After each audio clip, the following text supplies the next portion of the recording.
Hi everyone, it's Dia.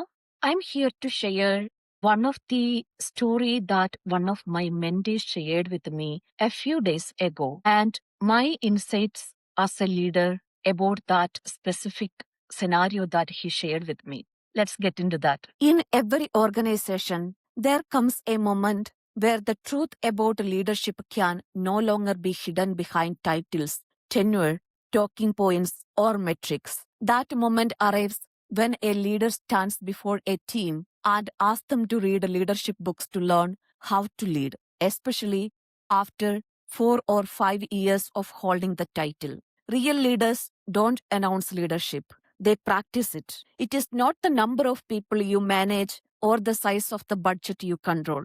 Leadership is the impact you leave on the humans who trusted you enough to follow. And today, too many organizations are waking up to a painful truth. And when someone says, I don't have time to empower you and you must empower yourself, it exposes something deeper. A failure in hiring, a failure in developing, a failure in retaining, a failure in leading. If a team of senior managers still doesn't understand leadership after 4 to 5 years holding the title, the issue is not just the team. The issue is the person who built it. The issue is the system they are in. Leadership is not a curriculum you introduce only when the cracks become too visible to ignore. It is a daily discipline reflected in how you lead with integrity, how you treat people, and the consistency of your leadership behavior over time. When a senior management team is asked to start reading leadership books after 4 or 5 years in their roles, it raises an important strategic question. What leadership culture was modeled,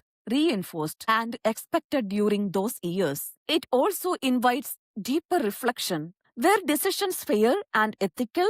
Was the team led with integrity? And how did that leadership impact the employees, their careers, their confidence, their growth, and even their families? And when the very individual who was once overlooked, underestimated, or sidelined is the one who articulates the gaps the team is experiencing, it highlights something deeper, not failure, but a missed opportunity. It signals that leadership development was not embedded into the system early enough or intentionally enough. This is not about blame, it's about clarity. Strong organizations recognize that leadership is not an event, a workshop, or a reaction to emerging issues. It's a long-term investment in people, culture, and capabilities. When leadership is practiced consistently, teams don't need to be told to learn leadership, they experience it, absorb it, and model it naturally. If you tell people,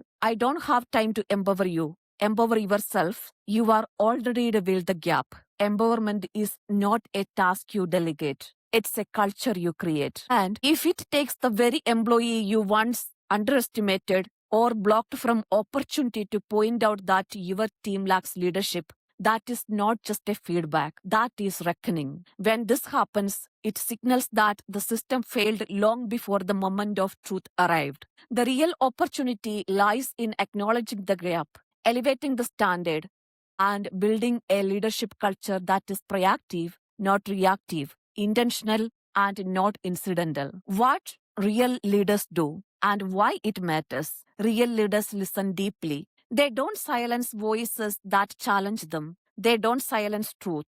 They don't fear feedback. They don't treat suggestions as threat. They create space for the unheard because that is where the truth lives. Real leaders invest in growth. They don't outsource empowerment to books or workshops. They build people every day. They see potential long before it's proven, and they nurture it with intention. Effective leaders do not feel threatened by the intelligence of others. They harness it to elevate the organization's performance and potential. Real leaders share the stage. They don't hoard credit. Authentic leaders never shrink others to feel tall. They don't conceal talent or advance only those who reinforce their authority. They cultivate strength across the organization because shared excellence is the true measure of leadership. They treat success as a collective achievement, not a personal trophy. They recognize and elevate the people who helped shape the organization, ensuring contributions are acknowledged, not hidden, and they let others shine without fear. Authentic leaders treat emotional and psychological safety as foundational. They don't leverage their title to create insecurity. They use their position to strengthen people, not diminish them. Real leaders lead with trust, and they don't keep opportunities. They offer responsibility before it's earned, because trust is how courage grows. The hard truth is, if you spend 4 to 5 years building a team and they still don't understand leadership, you did not build a team. You built a dependency. If you have spent 4 years in a leadership role and still need books to tell you how to lead, you were not leading. You were managing by title. If you have spent 4 years suppressing voices, sidelining talents, and blocking growth, you did not fail alone. You failed the organization. Leadership is not about being in charge. Leadership is about being accountable. So, the future belongs to leaders who see people as assets, value people as humans, not headcount, raise people with intention, not obligation, build systems that empower, not silence, create cultures where leadership is lived, not lectured. Because leadership that shapes team is good. Leadership that shapes lives is unforgettable. And the organization that thrive tomorrow will be the ones led by people who understand this today. It is the Power Leader podcast.